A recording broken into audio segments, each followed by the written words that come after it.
Hello, and welcome to Spokane County Spotlight. I'm your County Commissioner, Josh Kerns, and joining me today is Eli Deitz, Vice President of the Green Bluff Growers Association, co-owner of Bodacious Berries, Fruits, and Big Barn Brewing.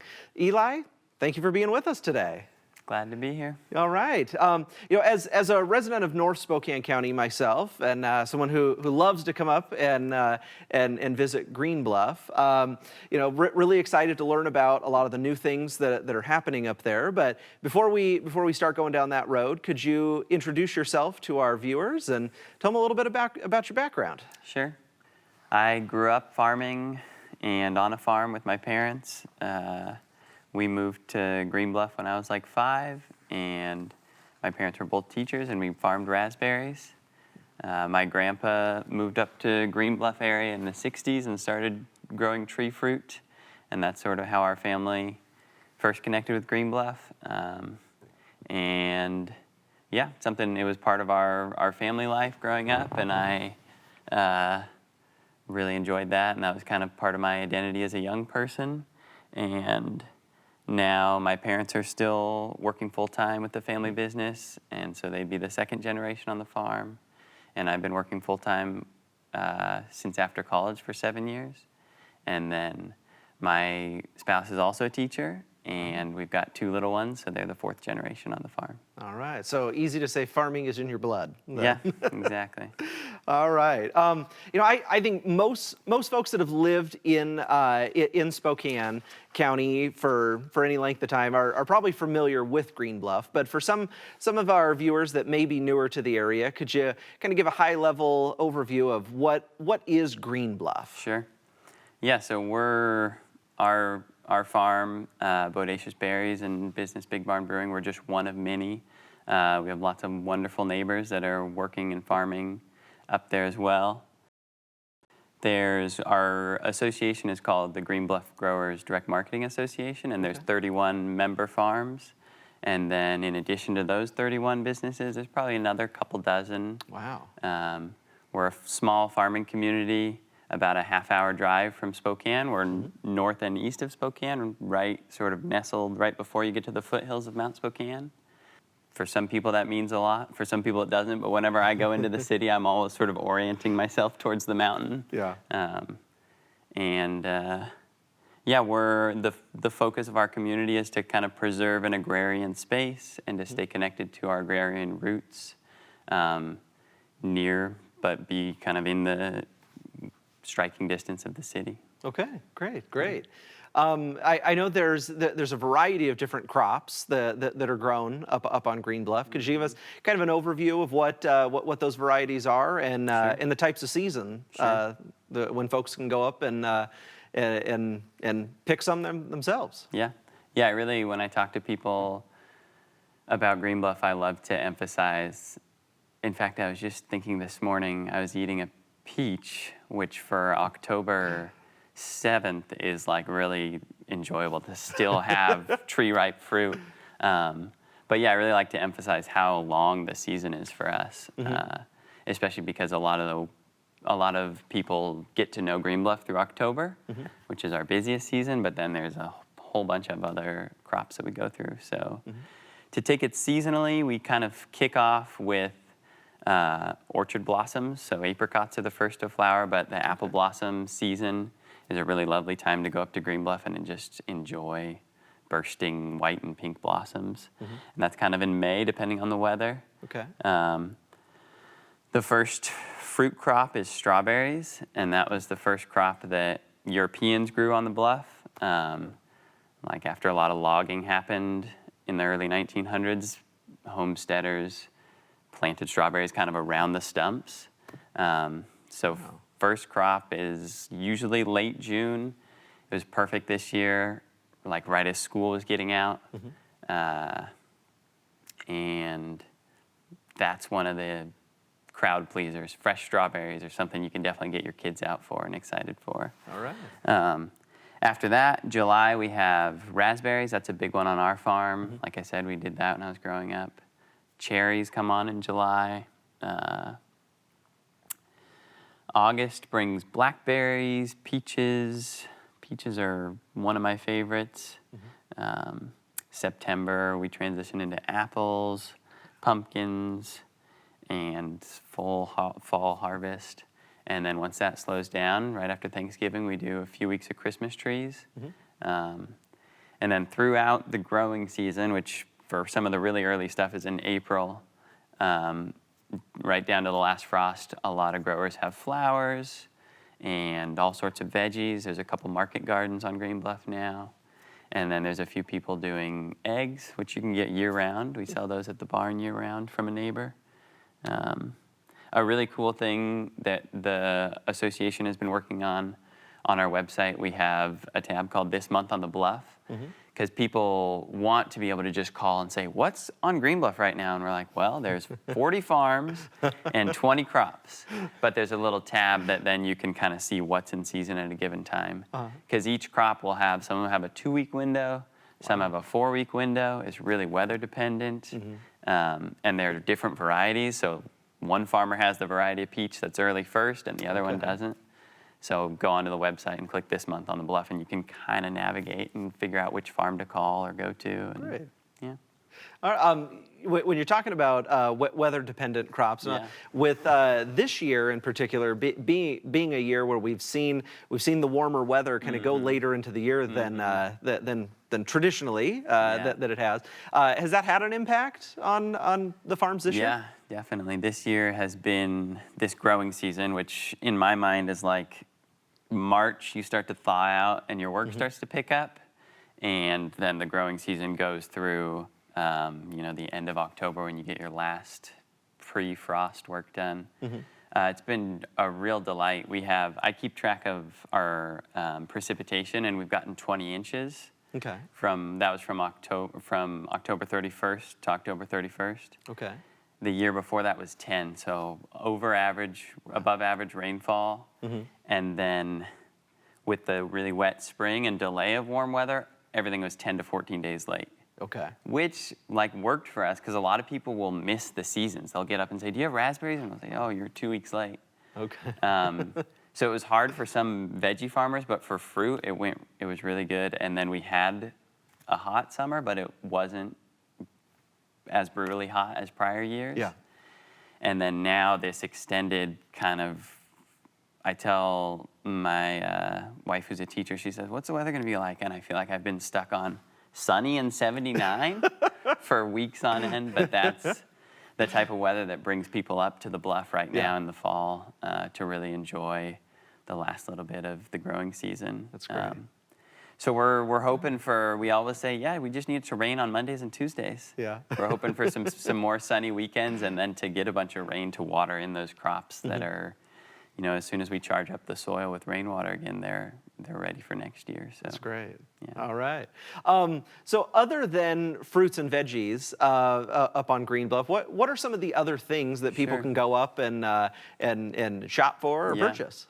Yeah, that was kind of the question in the 60s and 70s when they started the Growers Association. Tree fruit farmers like my grandpa were having a hard time competing with the really big operations in central Washington. And so there was a question of we have people that come up, even back then people would come up and get a box of apples from the farm. How can we build on that? And that was some of the first businesses were the orchard cafes and the antique shops. And we've really tried to build on that sort of interactive you-pick and agritourism side of things. So you can find on Green Bluff now handmade candy. There's 3 microbreweries, hard cidery, a meadery, a winery. Some of the places you've got to go are the pie and jam shops. Those are a necessity. Our family lives on bread and jam all year. There's petting zoos, wedding venues. A lot of venues are offering live music, antique shops, and we like to have at the barn, we like to have music on the weekends and food trucks. We've been so thankful for the support from the Spokane food truck community. To come up and go alongside with our craft beer has been really cool. And then that all goes along with the sort of bread and butter. Green Bluff is the you pick fruit and vegetable stuff. It's just I always tell folks, whenever friends are visiting or anybody's coming to town, like I always tell them, when they're like, well, what is there to do here? I always say Green Bluff because there's always something for everybody, all ages, everybody in the family. There's always something for folks to enjoy up at Green Bluff. So besides your role as vice president of the Growers Association, you're co-owner of the Bodacious Berries Fruits and Brews. So could you tell us a little about that operation and, Sure. and what you do? Yeah, we're farming pretty intensively, about 35 acres of fruits and veggies, and then we have a year-round microbrewery and tasting room. Big Barn Brewing, and we do a little bit of wholesale distribution and stuff as well. If you see us around town at grocery stores or restaurants. My parents, Craig and Jane, are the founders. Sort of retired early from teaching to develop and grow the farm and brewery business, and they've put in a couple lifetimes of work, which we're really thankful for. And they're still working away full time, and I'm with the family business full time. Our kind of focus area in the brewery is incorporating our farm produce into beers. For example, I put these boots on this morning. I always have to dump my boots on before I put them out, just by habit. And a pumpkin seed fell out, which is yesterday I was in the brewery all day making our pumpkin ale, which the week prior we're baking pumpkins. The brewery smelled so good because we put 250 pounds of baked pumpkin into that beer.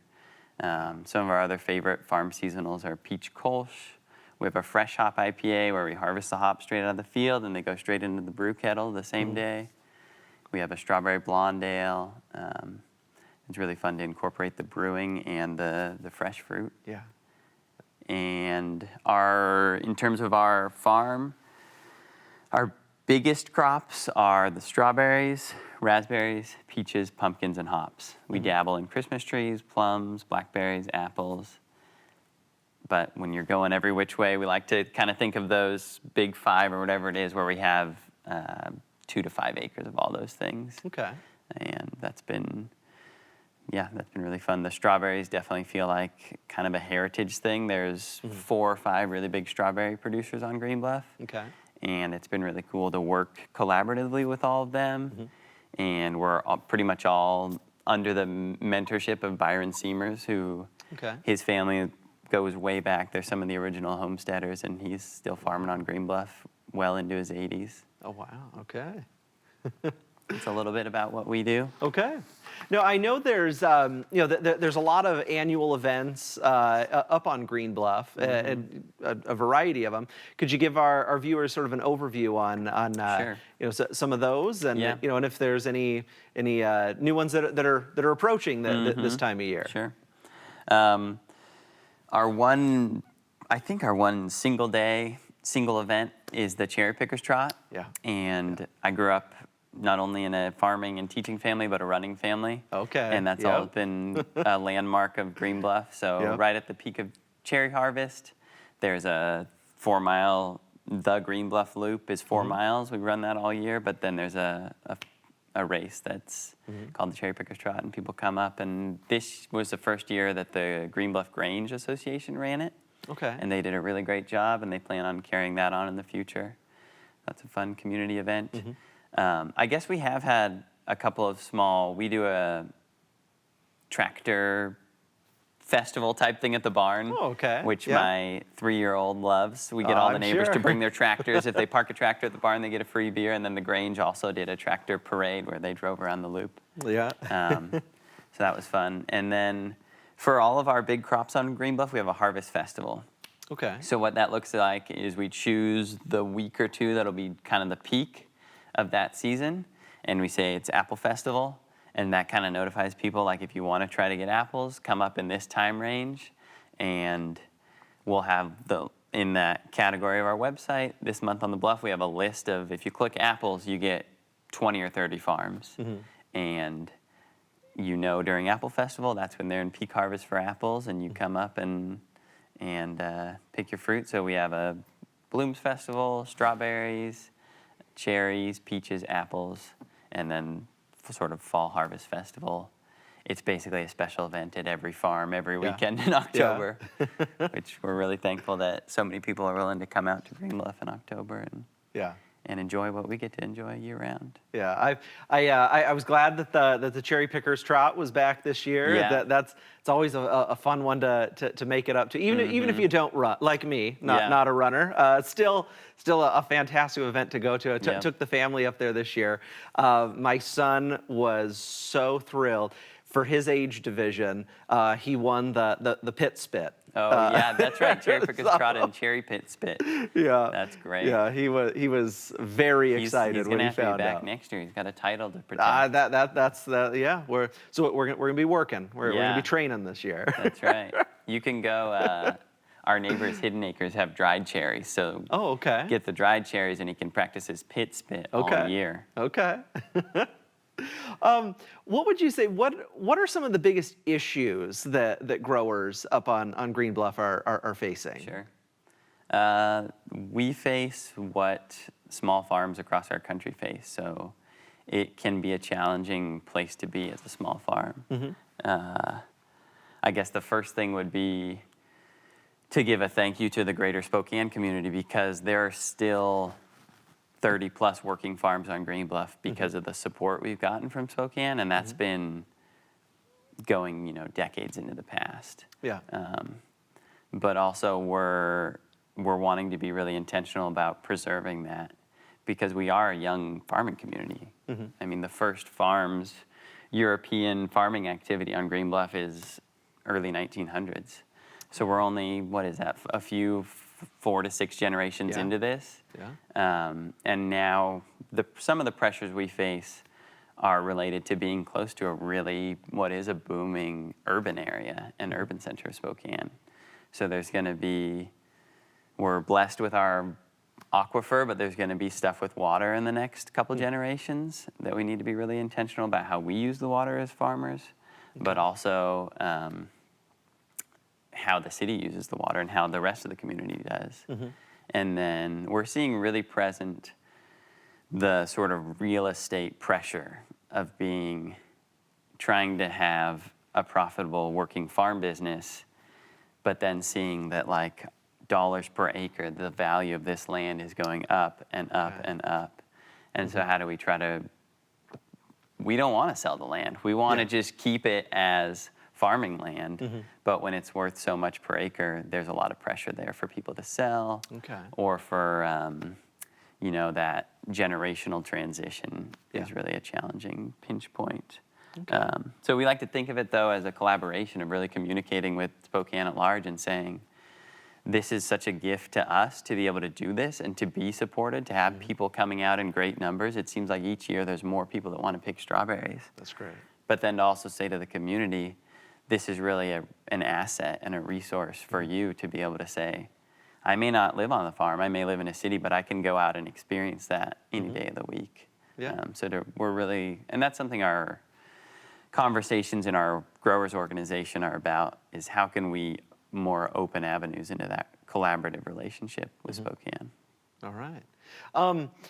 As we look at, now that we're coming out of the pandemic. The last 2 years was was pretty hard on a lot of businesses out there. How did Green Bluff fare during all of that, and how were they able to kind of pivot and transition to keep operations moving? Yeah, we had a couple of good seasons. We're really thankful to say that one of the things that people felt comfortable doing when they weren't excited to get out of the house was to go pick fruit. So most of the farms moved checkout, from the barn to outside of the barn under a farmer's market tent for that fresh air. And so we were able to get people into fields, and we're really thankful for that. And overall, it seemed like interest in local food and interest in picking or growing your own food increased. And so we saw a couple of really good years in terms of U-Pick traffic, which we're thankful for. We had a time where we were pouring beer out of the barn where there was nobody inside, but people would come get their pints and then go out, and we had 10 bonfires going around the barn at a time. So our, back of house, the brewery crew was just like moving firewood all Yeah. winter, a couple winters there, and that was, I think people really enjoyed that, and I was so glad to see people interacting in a social space, but outside. Part of what we love about farming is being outdoors and kind of like, COVID's a bummer, but you guys are outside getting the fresh air, which is really what we've all been needing, and it's been nice to see people kind of carry that on, some of those habits. Yeah, well, I mean, when you look at space, I mean that's certainly something that when you go up to Green Bluff, there's an abundance of it, and that's space. Yeah. So yeah. Looking at kind of national trends, I think some of the numbers that I've seen is that the average age of a farmer is approaching, around that 60-year-old mark. There certainly are exceptions, but not a lot of younger generations kind of growing towards the ag industry or farming. But I mean, are you seeing that here locally? Are we bucking that trend? Or what are some of the things you see as far as sort of the next generation of growers and farmers going into the industry? That's a good question. When I first went to college saying I was going to be a doctor, and I remember hanging out at the barn one night talking about how I was going to go into farming instead. And one of our neighbors was like, yeah, you don't really want to do that. And this is a person who would be like a mentor, but he had so many challenges in his career. But I think on Green Bluff, there's been a little bit of shift as I think about some of our neighbors. Some of the farms have recently transitioned from one generation to the next. I'm really lucky to be working with my parents are the founding generation and want to pass the farm on, and we're in that sort of succession phase, and there's a ton of challenges to that. And there have been farms on Green Bluff also where the founding generation moves into their 70s and 80s, and there's nobody in younger generations to pick it up, and it's been kind of a pinch point, and so I think that's really common in farming in general. Thankful to see a couple of, some new operations with really young people. And there's been a little bit of a shift. The age, like you said, the average age of the farmers still going up, but there's been more interest in farming from young people. Yeah. And so now the barrier is really on a national level, and on Green Bluff too, is how do you pay for land? How do you pay to start a business when you need a lot of capital, because you need to have land and infrastructure and a customer base. It's all. So there are a lot of creative things that I think we could do to promote that and to get more young people into farming. All right. You had referenced Green Bluff's proximity to an urban center that is growing. What would your advice be to someone who's new to the area that wants to visit Green Bluff for the first time? I love talking to people about Green Bluff. One of the first things I you kind of get a sense of like, do you just go to Green Bluff once a year in October? And then I really love to encourage those people. Do you like strawberries? Do you like peaches? To really encourage them to come out another time, to visit the grower's website, and that kind of gives you a sense of, okay, here's a grower directory, there's these 30 farms, then I can visit their websites. Maybe I'm more interested in finding the best pie on Green Bluff, or I'm more interested in seeing where I can go taste wine. But yeah, to take advantage of all the seasons, so to come up throughout the year. Some people come up in October, and it's sort of an experience that reminds them of going to the fair when it's really crowded. And they kind of dread the crowds. I'm like, well, if you're antisocial, then come pick raspberries on a Wednesday, and you're going to have the whole 3-acre field to yourself, and like come in and have a beer afterwards. But yeah, if people don't already have family traditions to think about, as soon as school gets out, we look at Green Bluff and see if strawberries are ripe, and that becomes a new tradition.